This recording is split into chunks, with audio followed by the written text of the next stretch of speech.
naitwa Tulo Fundi, mmoja kati ya maafisa elimu taaluma wa mkoa wa Morogoro. Ninaitwa Mwalimu Jackson Mpanguli, ni afisa taaluma wa mkoa wa Morogoro. Lengo kuu la kuanzishwa kwa kipindi cha Mwalimu wa Wiki ni kuongeza ubora wa ufundishaji na ujifunzaji wa masomo ya elimu ya msingi na sekondari. Kwa nini tumefikiria tufanye hivyo?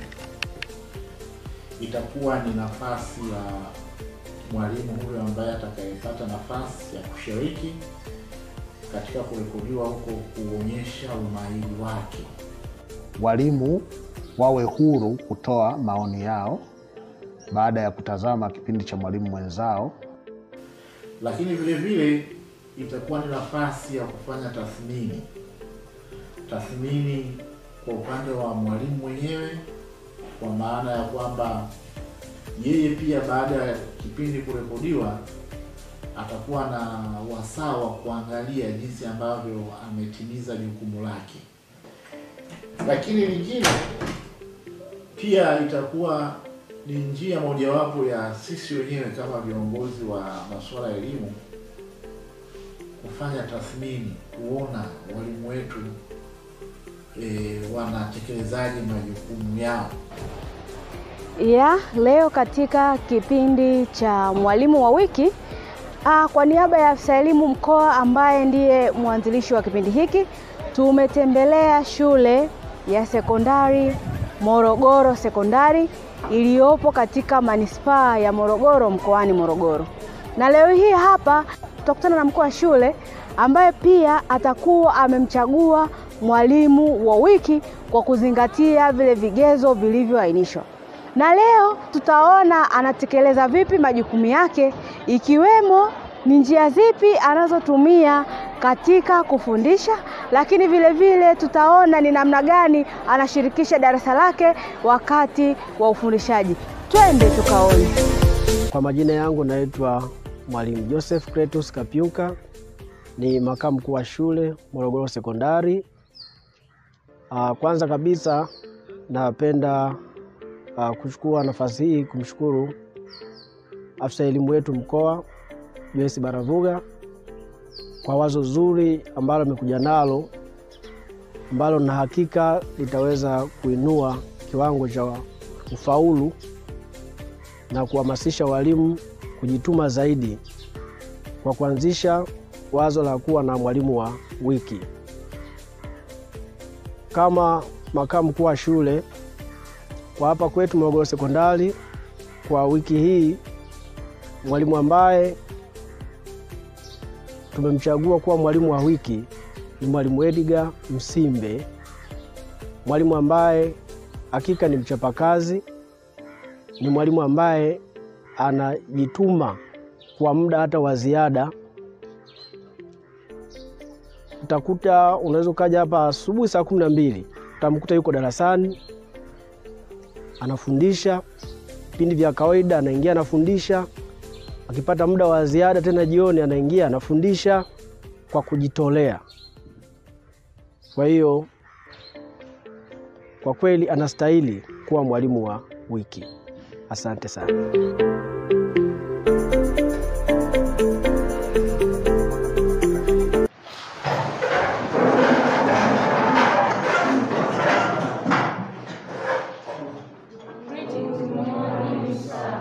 Good morning. How are you?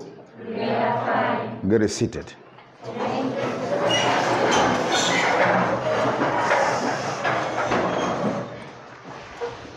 So, just before we commence today's lesson, let us remind ourselves, what did we discuss last time? So, if you remember last time, we shared about the concept of the cross-section of the river, the cross profile of the river, profile of the river, where you remember we shared that the cross-section of the river refers to the section of the river that describes the distance of the river from one river bank to another. Do you remember?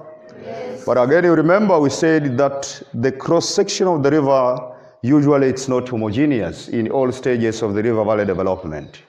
That means it is heterogeneous, where at the upper section of the river, we said the cross section of the river is normally experienced a narrowed V shape. A narrowed V shape. Whereas when it goes to the middle section of the river, we said that the cross profile of the river usually experience an open V shape. And lastly, we said as it goes to the lower section of the river, the cross profile of the river usually experience an open U shape. Do you remember? Yes. And thereafter we went further looking on the longitudinal section of the river, where we said this describes the section of the river from its source to the mouth. This one is A, that is B. So when you talk about the source, this is the source, this is the mouth of the river. And this is the upper section, this is the middle section, and this one is basically the lower section. So the distance from here to here is what we call the longitudinal profile of the river. And remember we said this is a function of headward erosion in the river channel. Do you remember that one? Yes. But again we said the cross section is just a function of lateral erosion at the river channel. And thereafter we went further by looking on the concept of graded river profile. Do you remember? Yes. Where we said the graded profile of the river refer to the state of balance. State of balance. Balance attained by the river in its own valley. We said it talks about the balance achieved between erosion, transportation, and deposition. You remember? Yes. But again, we said basically the graded profile of many rivers in the world are not straight. That means the graded profile of many rivers in the world are normally not straight. Rather, they experience a concave shape. A concave shape. And then you have seen, therefore, the attainment of the graded profile of the river is questionable. That means it cannot be achieved. That means the rivers are not straight, and we looked on what are the basic factors that influence the graded river profile, where we have seen the variation in terms of climate.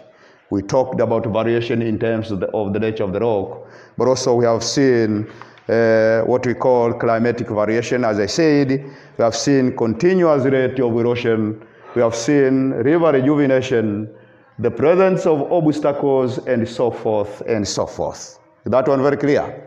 Now today, we are going to discuss about stages in the development of the river valley. The river valley. Stages in the development of the river valley. Now you have to understand that usually the river valley develop as the results of surface runoff. As the results of surface runoff by the influence of running water. Usually the river valley develop as the results of surface erosion, particularly by the influence of what you call running water. And we say, basically when we talk about the river valley development, remember, any erosion that is influenced by running water is what we call fluvial erosion. Now, erosion by running water is known as fluvial erosion. Erosion by running water is what we call fluvial erosion. Remember, this is fluvial with AL. But also we have another concept that is fluvial with the O. You don't have AL, rather you have fluvial this one. Fluvial, this one. Do you see? Yes. Now, when you see fluvial with the O, remember this means landforms that are formed as the results of glacial deposition. Is that clear? That means we shall see when we are going to cover glaciation. So basically, erosion by running water is what we call geographically as fluvial erosion. Now, there are three stages that are involved, involved in the development of the river valley, there are three stages that are involved in the development of the river valley, where number one, you have the upper stage. It is called the upper stage or youth stage. Or it is also called a torrent stage. Torrent stage. And number two, we have the middle stage. Middle stage, which is also called the mature stage. It is also called the mature stage. And number three, we have what we call the lower section or lower stage. It is called the lower stage or lower section or lower course, but it is also named as a plain stage. Plain stage. And basically, in each stage of the development of the river valley, usually the function of the river is different. In each stage, the function of the river is different. And basically, the landforms that are going to be formed are also different.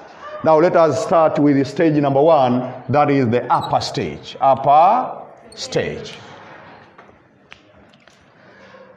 As I said, this stage is also called the torrent stage, but it is also called the youth stage, but it is also called the upper course of the river.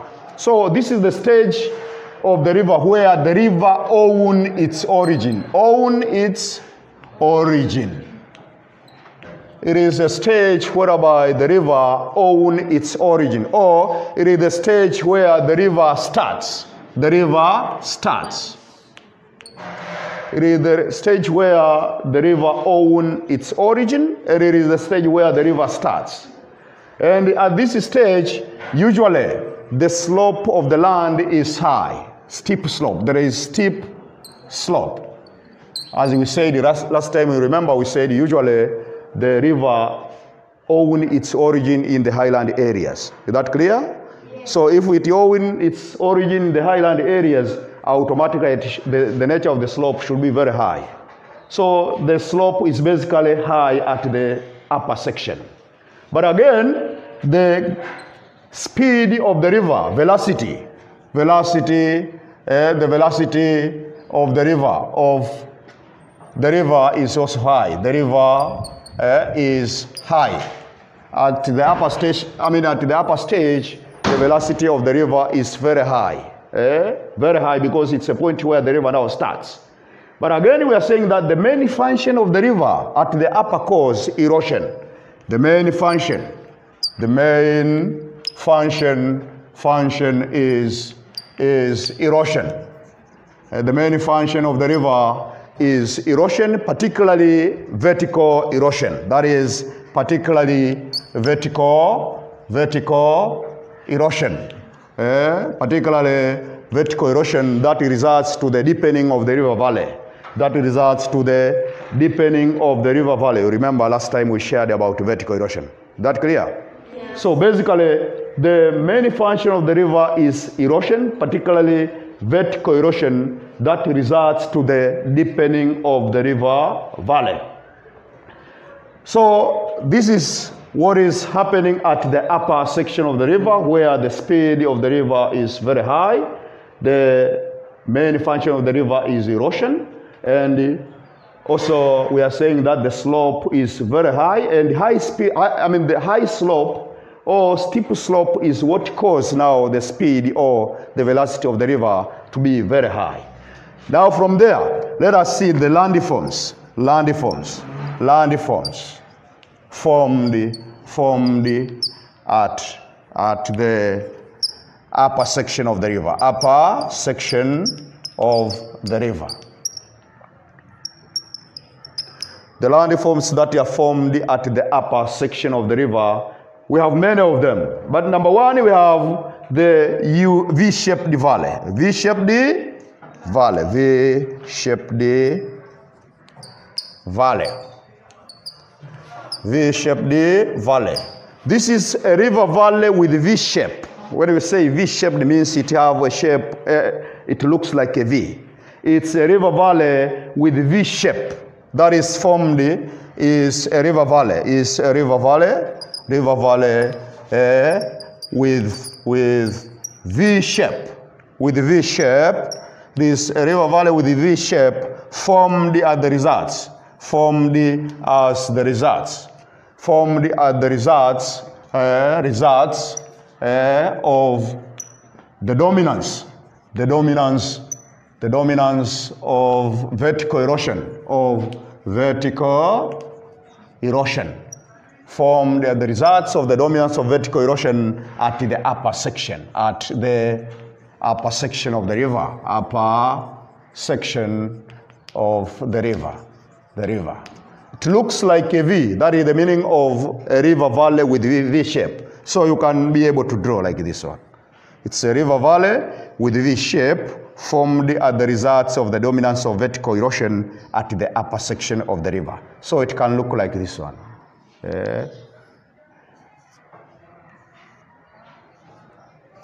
This is what we call a V-shaped valley, this one. V-shaped valley.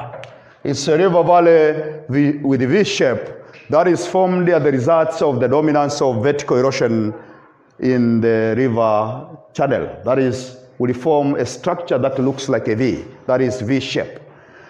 Then number two, we have what we call interlocking spars. Interlocking spars. Interlocking spars. And interlocking spars, these are projection of higher lands. These are projection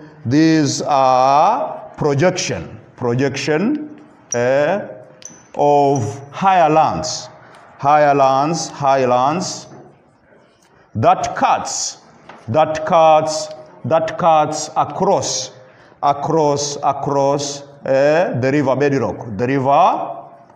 the river bedrock. These are projection of higher lands that cuts across the river bedrock. These are what we call spars or interlocking spars. Projections of higher lands that cuts across the river bedrock. These are what we call spars or interlocking spars.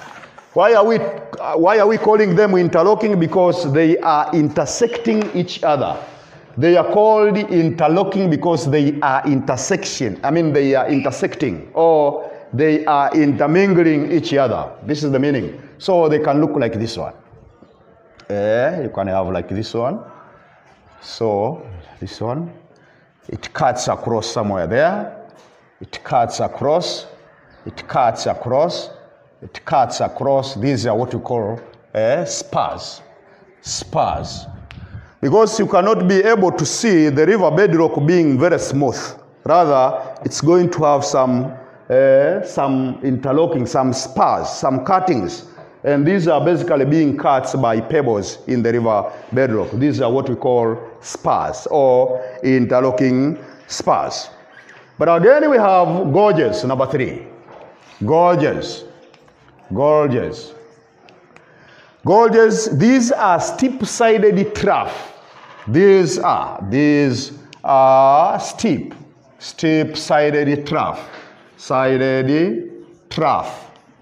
These are steep-sided trough or depressions. These are steep-sided trough or depressions formed as the results formed are the results of the dominance of vertical erosion in the interlocking spars. Formed are the results of the dominance of erosions in the interlocking spars. Interlocking spars. These are steep-sided trough or depressions that are formed when erosion becomes more active, more pronounced, more dominance in the interlocking spars. Now you can see these are spars. Sometime now erosion become more active in these spars. That makes now these spars to be more deeper. That clear? They become now more deeper, like depressions now. So when these spars become more deeper, like depressions, these now are what you call gorges. These are what we call gorges. You can draw. They are less or more similar to the spars. So you can draw like this one. So you can find that this become more steep-sided, more trough. This very steep.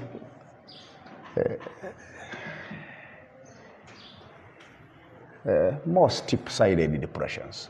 So they become very, very active.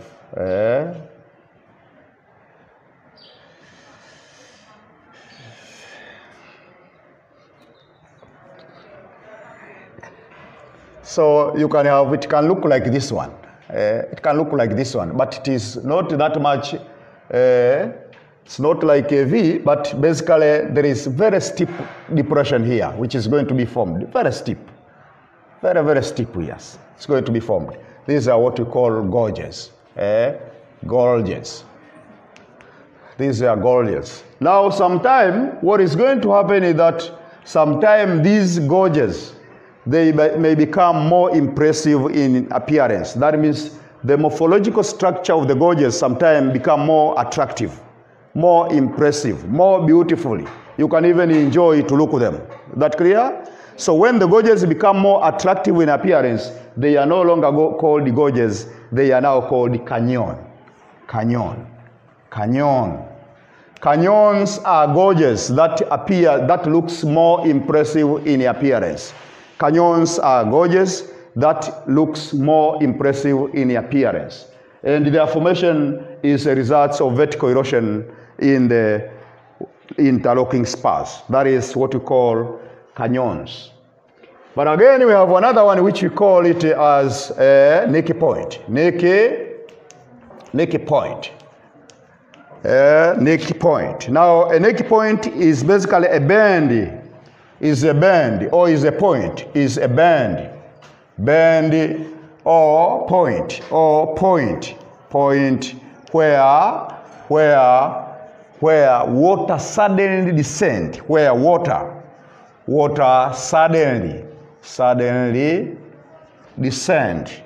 descend from the highland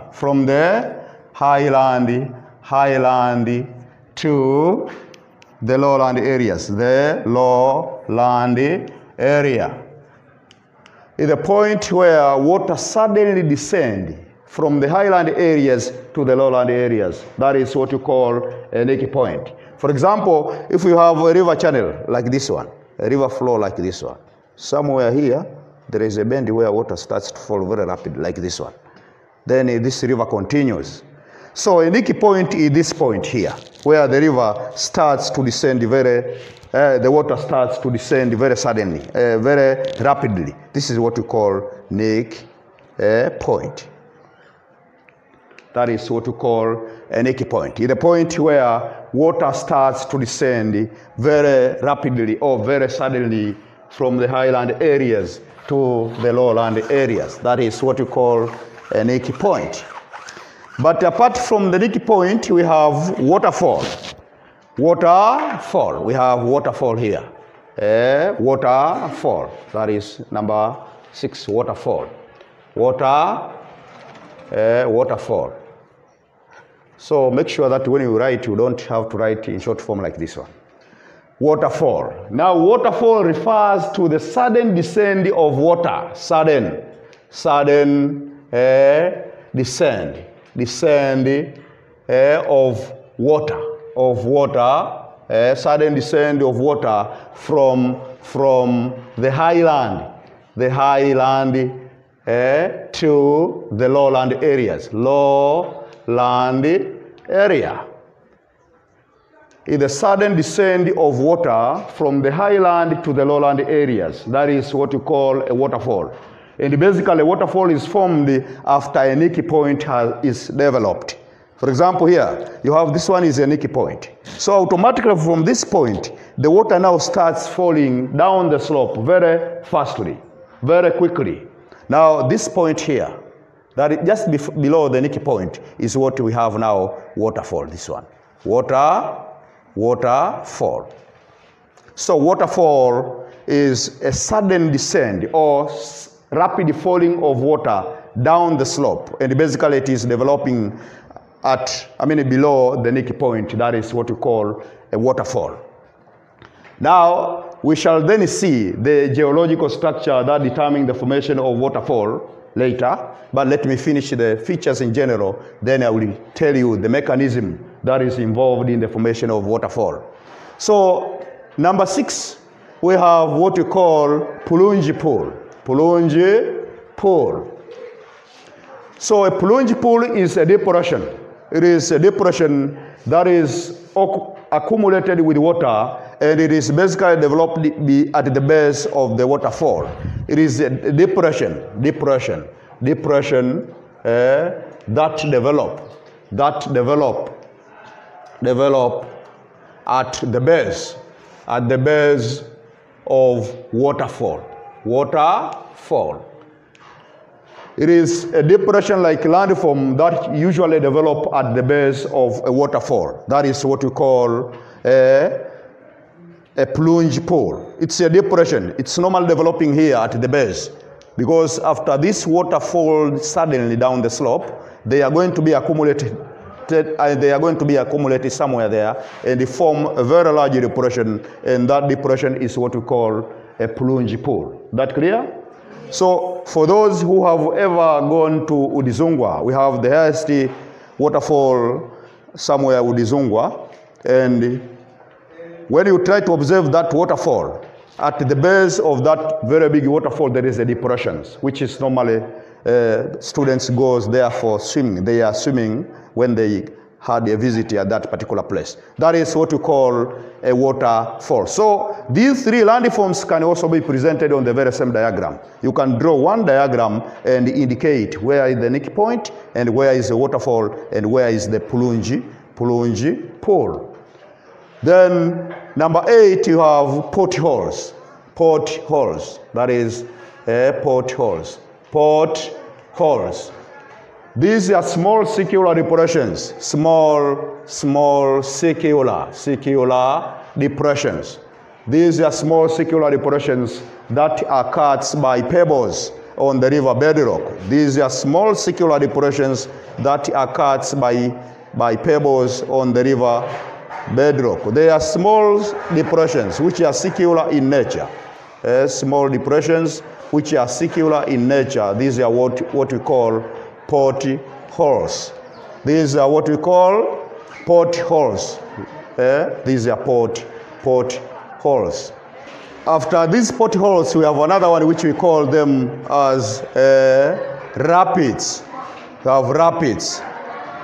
Rapids, you are talking about sudden descent of water from the highland areas to the lowland areas without forming waterfalls. Sudden descent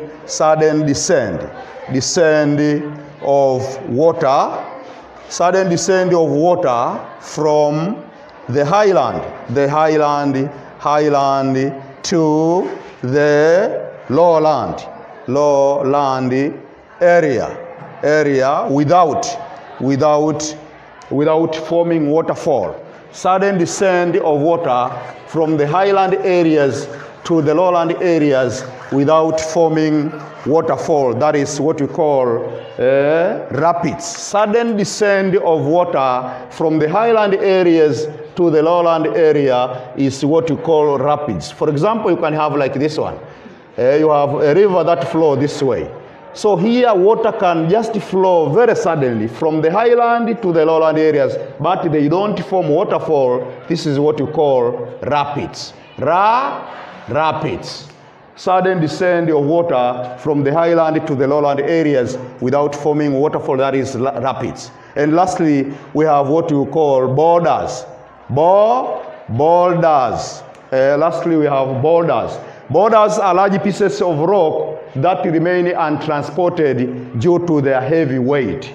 Sometimes, you know, the materials that are carried by river varies in terms of size. Is that clear? Some of them are very big, some of them are very small.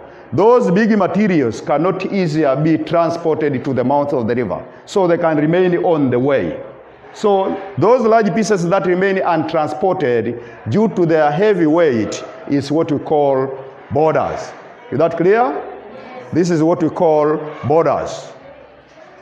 Anyway, generally today we have seen about the general idea on the stages of the river valley development, and particularly today we looked specifically about the upper section.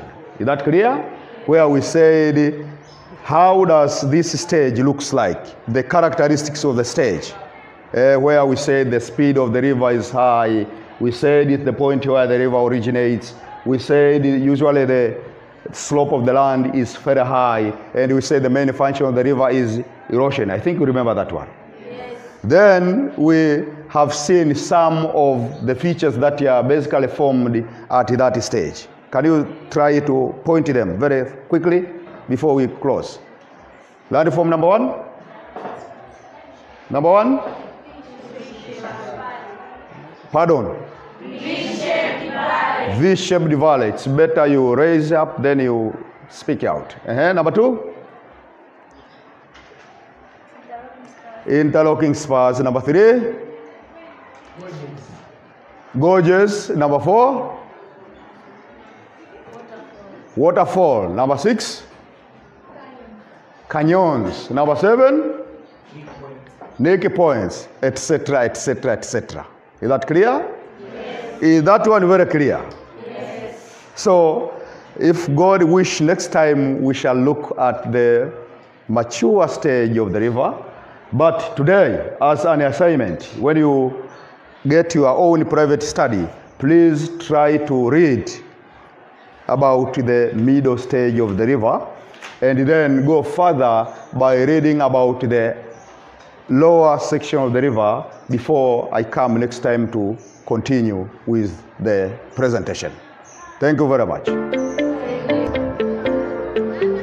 My name is Edgar Simba.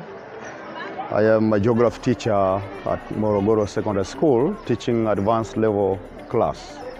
I am currently teaching Geography 1, and I am just from the class teaching Geography 1 and the topic of the denudation of processes, particularly river action. And I used, in my presentation, I used a modified lecture method because of the fact that the geography content is very large, and therefore modified lecture is significant because it facilitates the coverage of the contents. It speeds up the teaching and learning process because the learners are going to be involved in not too much, because too much involvement may consume much time, and therefore I used modified lecture method in order to make sure that I cover the contents at a material time. I also call upon for the geography teachers in Tanzania and in Morogoro in particular to use much the method, that is to use modified lecture method, because it speeds up the coverage of the contents, but also it can make the learners to be active, to listen comprehensively what the teacher presents, because if they don't, they are going to be moderately less, they cannot easier conquer with what the teacher is presenting. So using modified lecture makes them to become more active, to concentrate what the teacher is presenting. So I am calling upon that this method has to be used Okay, what word can you have to the teachers who use other methods in teaching, apart from the kind of method that you have used? Yeah, my message to them is that first, it is well clear that most of the teachers teaching Geography 1 complain that they don't cover the syllabus. And the reason why, for my observation, is that they make too much use of participatory method in class. So these are advanced level class.